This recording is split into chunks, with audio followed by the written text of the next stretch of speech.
So mga sign na nami-miss at palagi kang naiisip ng isang lalaki.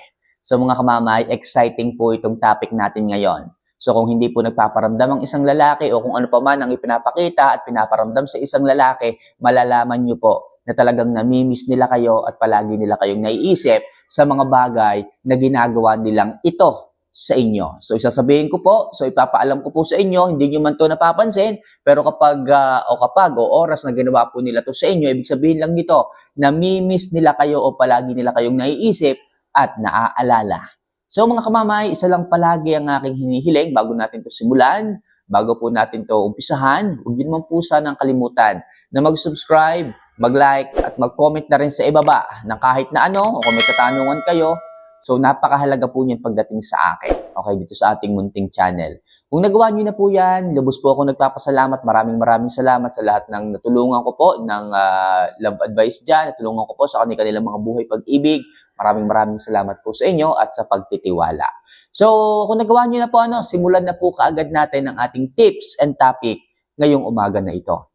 So, ano nga ba yung mga sign na nami-miss at naiisip ka palagi, naaalala ka palagi ng isang lalaki? So, number 1. Kahit busy at abala siya, nagagawa ka pa rin niyang i-message. Ganito po mga kamamayang isang lalaki kapag palagi kanyang namimiss, palagi kanyang naaalala, palagi kanyang naiisip.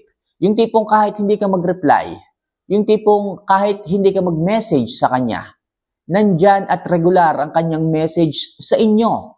Yung tipong gusto niya palagi kang makausap, yung tipong gusto niya palagi kanyang na-chat at palagi mo rin siya dapat naaalala. Yung tipong ganun, yung kahit hindi ka mag-reply, basta mag-message siya, nagbabaka sakali na baka mag-reply ka din, na kahit minsan malabo na.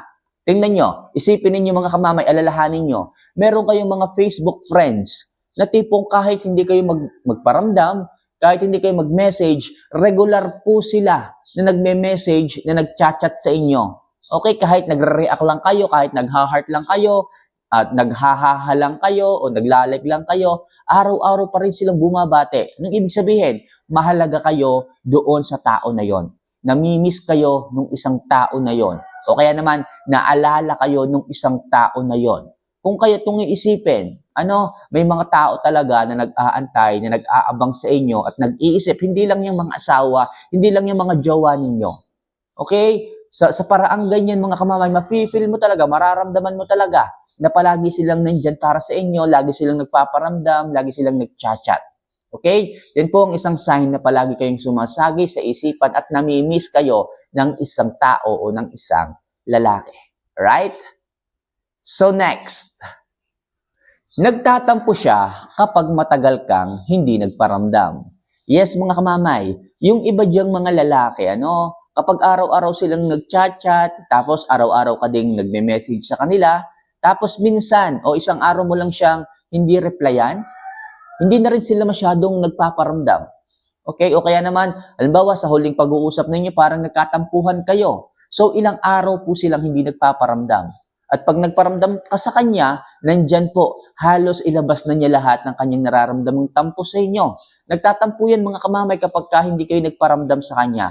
Yung tipong kahit, alam mo yun, na kahit tampo siya sa inyo, hindi ka nagpaparamdam, nako, nagdadrama po yan. Nagtatampo talaga yan. Kaya pagdating sa isang lalaki, kapag hindi po kayo nagparamdam o nagtagalan kayo ng pag-chat, pag-update, pag-message, nagtatampo po yung mga yan. At sign po yun mga kamamay na sobra kayong namimiss ng isang lalaki. Sobra po nila kayong, alam mo yun, hinanap-hanap.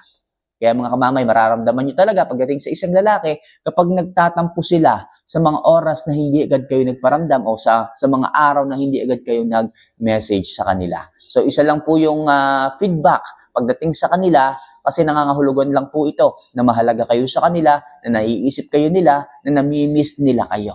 Okay? So, next. Gusto niya na palagi nila kayong nakakausap o kahit naririnig man lang. Lalo na kapag kayo ay LDR. Yung mga LDR relationship natin dyan na nasa ibang bansa mga kamamay, kapag palagi po kayong gusto ng isang lalaking kausap, palagi po nila kayong gustong tawagan, ka-video call, nangangahulugan lang po ito na palagi nila kayong namimiss, palagi po nila kayong hinahanap, yung tipong parang may kulang palagi sa kanilang sarili kapag hindi kayo nakakausap o hindi nila naririnig ang inyong mga boses. So mga kamamay, intindihin o maiintindihan nyo sana sila kapag kaganyan. Alright? So yung mga lalaking ganyan, yung halos oras-oras gusto kang tawagan, yung kapag kakain sila, gusto nilang magkasabay kayo, yung ganun ba? Palagi nila kayong naiisip, palagi nila kayong naaalala, o sa madaling sabi, palagi po nila kayong namimiss kapag kaganyan. Kaya hanggat maaari mga kamamay, huwag niyong palalampasin yung mga schedules po ninyo. Okay, yung iba dyan may mga schedules na eh. Pagdating ng alas 8 ng gabi, dapat magkausap na kayo. Dapat pagdating ng alas 7 ng umaga, dapat sabay kayong kakain. Yung iba nga dyan, nakapatong pa yung cellphone, magkaharap kapag kumakain sila, kasi ayaw nila na mamimiss nila yung mga bagay na ganyan. Ayaw nila na papalampasin nila yung mga maliliit na bagay na maaari naman kayong mag-usap. Basta sa madaling sabi mga kamamay, okay, namimiss po kayo ng isang tao, ng isang lalaki, o ng kung sino man. Okay? Kapag gusto po nila kayo palaging kausap. Kapag palagi po silang tumatawag, po pwede namang magka-chat na lang. Di ba? Pero gusto po nila palagi kayong magkausap, palagi kayong magka-video call. Isa po yung sign mga kamamay na palagi nila kayong naiisip.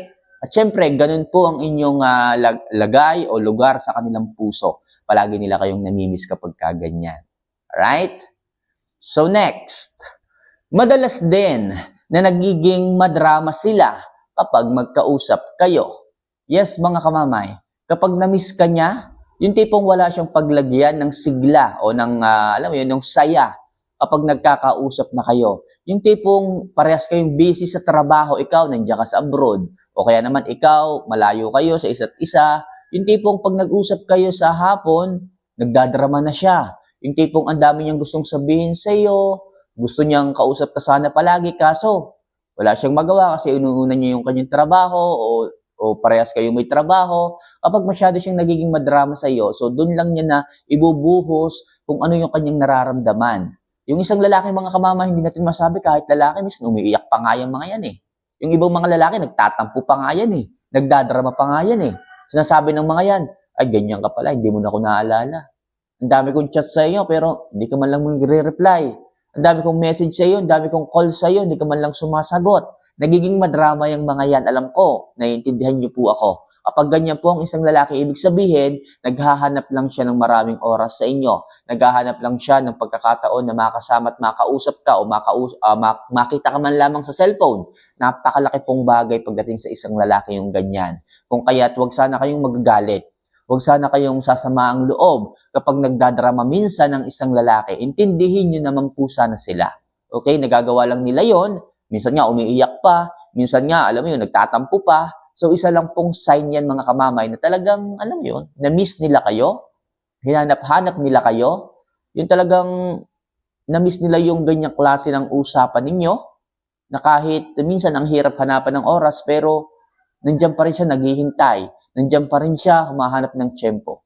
Kung kaya't mga kamamay, ano po, pag naramdaman niyo po na nagdadrama madalas ang isang lalaki sa inyo, kapag hindi kayo nag-usap kaagad or na-delay, or matagal kayo hindi nagka-chat, nagka-video call, intindihin nyo na po. Intindihin nyo na lang po, unawain nyo na lang po kasi sign po yan. Talagang madalas nila kayong naaalala at namimiss. And last, nagiging palaging malambing din siya sa bawat pag-uusap ninyo. Yes mga kamamay, after ng drama, mararamdaman nyo talaga yung lambing, yung sweetness ng isang lalaki. Sabihin niyan, oh babe, tagal mo hindi nagparamdam, kamusta ka na ba? Ano na bang nangyari sa iyo? Sobrang namimiss na kita. Okay, lagi mo sanang tatandaan na mahal kita kahit ang layo nating dalawa, kahit napaka-busy natin. Okay, tatandaan mo kamamay, tatandaan mo babe, tatandaan mo asawa ko na walang sandali o walang panahon, walang oras na hindi kita minahal. Naging busy man tayo, naging busy man ako, nagkulang man ako sa oras, pero lagi mong tatandaan, nandito lang ako, nandito lang ang isang katulad ko para sa iyo. Walang sandaling hindi kita minahal at nakalimutan. Okay? Magkulang man ang oras natin sa isa't isa, pero huwag mong kakalimutan na mahal kita. Yung ganyang mga bagay, nagiging sweet sila para maramdaman ninyo na talagang mahal na mahal nila kayo. Ganyan po yung mga sign na talagang miss na miss nila kayo o palagi nila kayong naiisip. naiipon o nalilikha sa kanilang mga isipan yung mga, minsan nga, nag-ano sila, tumutula. Minsan talagang, alam mo, pinapaganda pa nila, nagiging makata sila sa pagsasalita para lamang mapakilig kayo, para lamang maibigay nila yung talagang sweetness at lambing ng kanilang mga sinasabi sa inyo.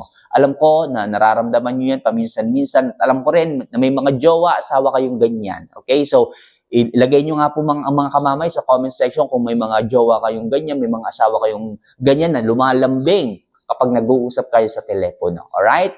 So, ilang muna sa ngayon mga kamamay ang ilang mga love advice, ilang mga bagay na mapapansin po ninyo sa mga lalaki kapag palagi nila kayong hinahanap, palagi nila kayong namimiss at naaalala. So, for more videos and love advice na kagaya nito mga kamamay, huwag niyo naman po sana kalimutan na mag-subscribe, mag-like at mag-comment na rin sa ibaba ng video na to para sa mas marami pang love advice na maaari kong ibigay sa inyo. So, see you for our next vlog. Mahal na mahal ko po kayo. Paalam.